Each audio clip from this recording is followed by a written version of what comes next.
ဒီနေ့မှာတော့ Arsenal U21 ရဲ့အကောင်းဆုံးခံစားမှုဖြစ်ခဲ့တဲ့ Rio Waters အကြောင်းကိုပြပြမှာဖြစ်ပါတယ်။ Waters ကတော့ Arsenal အသင်းကို2020ခုနှစ်အောက်တိုဘာလ19ရက်နေ့မှာစတင်ရောက်ရှိလာခဲ့တာဖြစ်ပါတယ်။သူကတော့ Tottenham Hotspur Arsenal ရဲ့ပြိုင်ဘက်ဖြစ်တဲ့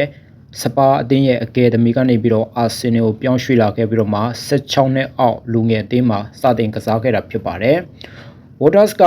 စားသမားကောင်းတဦးဖြစ်ပြီးတော့မှအဓိကအဖြစ်သူက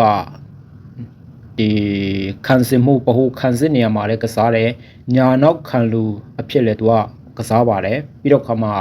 ညာတောင်ပန်အဖြစ်လည်းကစားနိုင်တဲ့ကစားသမားဖြစ်ပါတယ်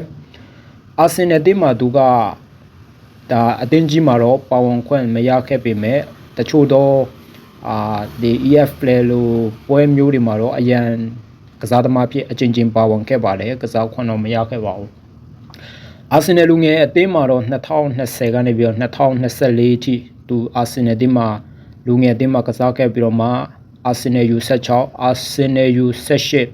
အာဆင်နယ် U21 အာဆင်နယ် U23 အသင်းမှာပုံမှန်ပွဲထွက်ကစားခွင့်ရခဲ့တဲ့ကစားသမားဖြစ်ပါတယ်ဆိုတော့အာဆင်နယ် U21 အတွက်သူကစုစုပေါင်း46ပွဲလောက်ထိကိုကစားပေးခဲ့တာဖြစ်ပါတယ်ဒီ2025ခု25မှာတော့အာဆင်နယ်ရဲ့စာချုပ်တစ်ကမ်းလှမ်းမှုကိုသူကလက်မခံတော့ဘဲနဲ့မှာလူဒန်ဒေါင်းအသင်းကိုပြောင်းရွှေ့သွားခဲ့တာဖြစ်ပါတယ်အခုဆိုရင်ဂျက်ကိုရှေးရပါတော့ကျွန်တော်ရဲ့အာဆင်နယ် U18 နီးပြကိုင်းတွေမဲ့လူဒန်ဒေါင်းအသင်းကိုသူကပြောင်းရွှေ့သွားခဲ့တာဖြစ်ပါတယ်ဆိုတော့ Waters က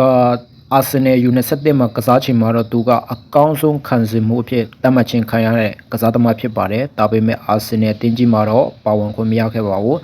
အဲ့ဒါကြောင့်မလို့လေသူက